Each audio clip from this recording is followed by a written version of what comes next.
Bem-vindos ao segundo take. O meu nome é António Araújo e, neste episódio de regresso depois de algumas semanas de férias, falamos sobre dois grandes sucessos deste verão, Top Gun Maverick e O Predador Primeira Presa. Novos capítulos de blockbusters clássicos dos anos 80, com opções de distribuição muito distintas, que representam a encruzilhada do panorama atual da indústria cinematográfica, que, no entanto, encontraram aclamação da crítica e do público. Relembro que o podcast está agora também disponível para ver, além de ouvir. Basta subscreverem o canal de YouTube do Segundo Take para não perderem pitada.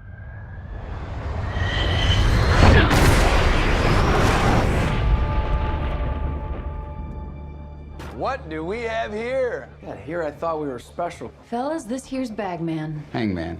Whatever. What the hell kind of mission is this?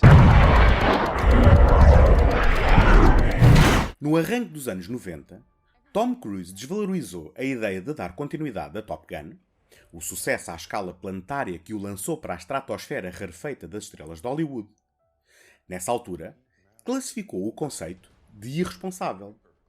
A relutância de Cruise era ditada, muito possivelmente, pelo tom jingoísta e pró-militar do filme original, muito próprio dos sucessos comerciais americanos da era, servido por uma estética MTV plástica e pueril, celebrizada em grande parte pelo estilo de Tony Scott, não só com Top Gun, mas também com o Caça-Polícias 2 e Dias de Tempestade, por exemplo.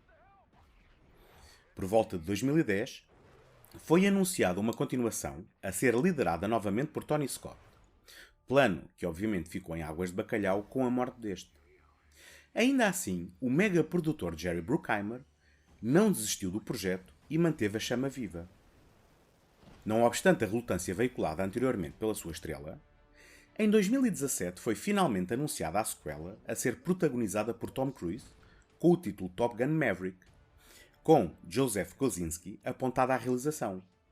O que não espanta muito, verdadeiramente, pois quem segue atentamente a carreira de Cruise percebe que o ator e produtor gosta de se rodear de colaboradores de confiança, como é também o caso de Christopher McQuarrie, o seu braço direito na saga Missão Impossível, que também deu uma ajuda na escrita do argumento desta sequela. Filmado entre 2018 e 2019, Top Gun Maverick viu a data de estreia planeada de 26 de junho de 2020 adiada por causa da pandemia do Covid-19. Apesar de todas as mudanças no panorama da distribuição cinematográfica, Tom Cruise insistiu que este era um filme para ser visto na maior tela possível, tendo sido filmado parcialmente num formato IMAX. Seriam precisos quase 2 anos de espera, e o filme estreou finalmente em maio de 2022, sendo que em Portugal estreou precisamente no dia 26 desse mês. Top Gun Maverick é mais uma contribuição para as incontornáveis sequelas de legado tão em voga atualmente, com o filme original a ser reconhecido e, em certa medida, refeito no novo, funcionando também como uma sequela com direito a passagem de testemunho do elenco original a um novo grupo de atores. No entanto, isto é verdade com uma importante exceção. Em Top Gun Maverick, Tom Cruise continua a ser a estrela e a figura absolutamente central da ação. Aliás, arrisco-me a dizer que este filme consegue a proeza de ser, ao mesmo tempo, um remake, uma sequela e uma celebração dos filmes de ação de antigamente, do seu lado analógico e da entrega física das estrelas que os encabeçam, com Tom Cruise a representar o último dos moicanos, por assim dizer, deste tipo de cinema. Isto tudo, claro está, com a maior sofisticação técnica possível nesta altura do campeonato. E, mais não fosse, só pelas sequências aéreas, Top Gun Maverick vale o preço do bilhete. Filmadas de forma irrepreensível em IMAX, tanto do ponto de vista da fotografia como da compreensão da ação, colocando os atores verdadeiramente no ar, com os aviões a serem pilotados por experientes pilotos da Marinha, as cenas aéreas são verdadeiramente espetaculares e de tirar o fôlego. Estas sequências são tão boas que condicionam o julgamento da maioria das pessoas ao filme em geral, na minha modesta opinião, transformado em sucesso crítico e de bilheteira contra todas as expectativas do mercado. Mesmo ignorando a impossibilidade da juventude do sexagenário Tom Cruise, ou Maverick, se preferirem, e o argumento funcionar como uma coletânea de todas as formas como o protagonista é extraordinário, e até sendo ainda mais generoso, e ignorando o elemento da recriação dos momentos chaves do filme original, O argumento que resultou das 1001 revisões é de uma banalidade confrangedora. Nem sequer me refiro à missão e ao seu teor neutro no capítulo geopolítico. Opção em linha não só com o original, mas também com o sabor dos tempos, avesso a polémicas em potenciais mercados internacionais. Refiro-me a algo mais importante, tal como caracterização de personagens. Comecemos por Bradley Rooster Bradshaw, interpretado por Miles Teller. É certo que trazer o filho do parceiro de Maverick, morto no original, ancora emocionalmente o filme. Mas os elementos que caracterizam Rooster são o seu bigode e a propensão para tocar Great Balls of Fire em pianos de bar, tal e qual o pai. Só para não termos qualquer dúvida sobre a sua filiação. E o que dizer de Penny, o interesse amoroso de Maverick, encarnado por Jennifer Connelly? Nem sequer vos adianto os meus pensamentos sobre a razão pela qual Kelly McGillis não foi convidada a voltar. Aposto que pensam exatamente o mesmo que eu. E até sou fã de Jennifer Connelly. Mas Penny é uma personagem completamente divorciada de qualquer sentido de realidade. É uma fantasia do Instagram tornada carne e osso. Lindíssima, atraente, confiante, mãe solteira, dona de um bar, de um Porsche e de um veleiro que a própria navega com destreza e suavidade. Penny apenas existe para suspirar por Maverick e lhe proporcionar a namorada de meia-idade mais cool de todos os tempos. Atenção, não me estou a queixar do desempenho dos atores, todos eles com prestações sólidas, incluindo John Hamm, o resingão comandante, ou Glenn Powell, o convencido e provocador piloto.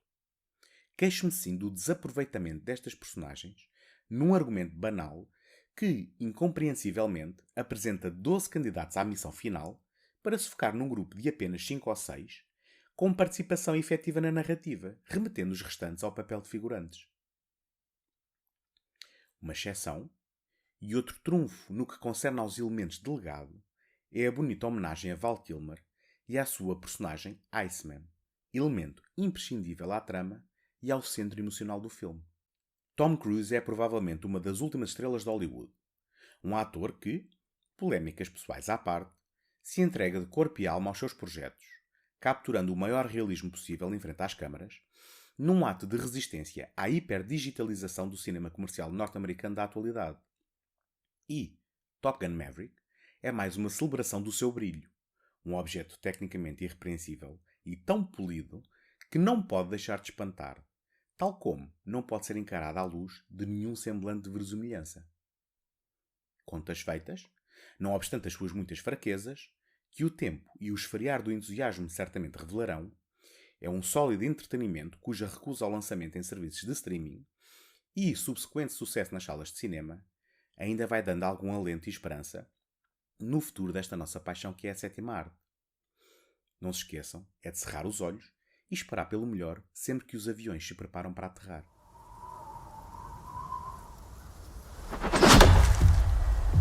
Why do you want to hunt? Because you all think that I can't. Nem todos os grandes filmes deste verão tiveram a sorte de Top Gun Maverick, e O Predador Primeira Presa foi um deles. Por ser uma produção da 20th Century Studios, propriedade da Disney, caso tivesse estreado nas salas de cinema, teria contratualmente de ser distribuída em streaming pela HBO Max. Assim sendo, a Casa do Rato Mickey decidiu o lançamento diretamente na Hulu, nos Estados Unidos da América, tendo chegado à Europa via Disney+. Má sorte para Dan Trachtenberg, aqui na realização do seu segundo filme.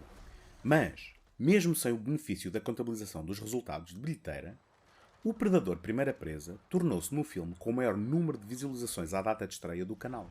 Relembro que O Predador Primeira Presa é o mais recente título de uma tremida linhagem que dá continuidade ao mega sucesso de 1987, O Predador, protagonizado por Arnold Schwarzenegger e realizado por John McTiernan. Se é verdade que algumas das sequelas têm os seus fãs, casos de Predador 2 logo em 1990 e Predadores em 2010, sempre faltou consistência a esta saga. Se é que lhe podemos chamar de saga, visto que não se vislumbra uma continuidade de personagens nem de ação entre os diferentes filmes. Nada disto foi ajudado pelos spin-offs, em que o Predador confrontou os aliens, nem pela desilusão do mais recente trabalho do habitualmente fiável Shane Black. Prey, que no título original se abstém de colar à reconhecível marca Predator, é talvez um dos melhores exemplos de uma sequela de Legado, ou prequela de Legado se quisermos ser rigorosos, porque referencia elementos dos filmes anteriores, nomeadamente uma arma que se vislumbra no final de Predador 2 e que sugere o recuo histórico seguido neste filme, bem como a estrutura narrativa do filme original, isto sem se colar a eles de maneiras óbvias, construindo uma história fresca e original. Recuando 300 anos, assistimos a um encontro entre um predador e Naru, uma rapariga Comanche, que se quer impor como uma guerreira no seio da sua tribo. Não só assistimos a um confronto entre entidades de parte a parte menos avançadas tecnologicamente do que nos filmes anteriores, como o predador primeira presa, se revela uma exploração das dinâmicas entre caçador e presas, em diálogo com o clássico filme de Schwarzenegger, mas também comentando o colonialismo do continente americano, bem como dos papéis sociais designados para as mulheres, tanto no microcosmos da tribo, como no macrocosmos de toda a existência humana, explorando os preconceitos e o sexismo de formas subtis e perfeitamente alinhadas com as suas personagens e as suas ações. A encabeçar o elenco, Amber Midthunder, como Naru, tem uma interpretação convincente, a par de Dakota Beavers, no seu primeiro trabalho em frente às câmaras, como o irmão de Naru, Taabe. A fidelidade histórica foi uma grande preocupação de Dan Trachtenberg, que além de escolher atores de ascendência nativa americana, queria gravar os diálogos em Comanche. Não conseguiu que o estúdio concordasse, mas acabou por poder gravar uma dobragem em Comanche, oferecida como alternativa à banda sonora original na Disney+, o que só por si já é um feito digno de nota. É uma pena não podermos ver o Predador Primeira Presa numa sala de cinema, dada a sua tela expansiva e as suas paisagens, fotografadas por Jeff Cutter, em formato anamórfico no estado canadiano de Alberta. Os seus cenários naturais são totalmente integrais à narrativa e oferecem um fôlego épico ao filme. Nas dinâmicas entre caçador e presas de que falava, é fundamental a relação entre os Comanches e os animais da região, tanto no que respeita à alimentação, como à determinação da valentia guerreira, existindo um equilíbrio natural que é colocado em causa tanto pelo predador, tanto quanto sabemos, um caçador por desporto, como pelos colonos franceses, cuja dizimação dos búfalos baralha o mistério sobre um invasor assassino que coloca a tribo em perigo. Nem tudo é perfeito em O Predador Primeira Presa. A minha primeira queixa prende-se com o risco corrido por Trachtenberg no excessivo protagonismo do reino animal, especialmente uma cena envolvendo um urso. Isto numa fase em que os efeitos digitais ainda não estão à altura das exigências narrativas. Outro ponto menos positivo é a caracterização caricatural dos franceses, representados como verdadeiros bárbaros, feios, porcos e maus, que, depois de servirem o seu propósito simbólico, são despachados como carne para canhão às mãos do predador. Apesar disto, no que respeita a cenas de ação, a encenação de Dan Trachtenberg é irrepreensível, filmando-as com uma clareza e dinâmica apreciáveis e apresentando algumas novidades no que respeita a armas e gadgets de consequências mortíferas que, por certo, farão as delícias dos fãs. Tudo no Predador é reconhecível dos filmes anteriores, mas a sua tecnologia é um pouco mais primitiva. Um exemplo é a sua armadura que, ao contrário do filme original, em que era uma qualquer liga metálica, aqui é um crânio de uma anterior presa, transformado em proteção da sua própria cabeça. Estes pequenos apontamentos de produção enriquecem, e muito, o universo aqui construído. Depois do excelente 10 Cloverfield Lane, Dan Trachtenberg volta a dar cartas com um novo capítulo numa heterogénea série de ficção científica. Entre elogios a O Predador Primeira Presa, há quem afirme ser tão bom ou até melhor que o original. Não vou tão longe, mas reconheço a solidez da sua proposta e, melhor que tudo, as possibilidades que abre para a saga, sugerindo futuros filmes em diferentes épocas históricas. Numa altura em que recuperamos dos efeitos da pandemia e em que a oferta cinematográfica ainda não atinge a massa crítica de outros tempos, foi refrescante encontrar propostas para o verão que, apesar de integradas em séries de sucesso, revelaram qualidades que justificam a sua existência. E que não são protagonizados por super-heróis. Se bem que não tenho a certeza disto ser verdade quando falamos de Top Gun Maverick. Espero encontrar-vos por aqui no próximo episódio. Até lá, boas fitas!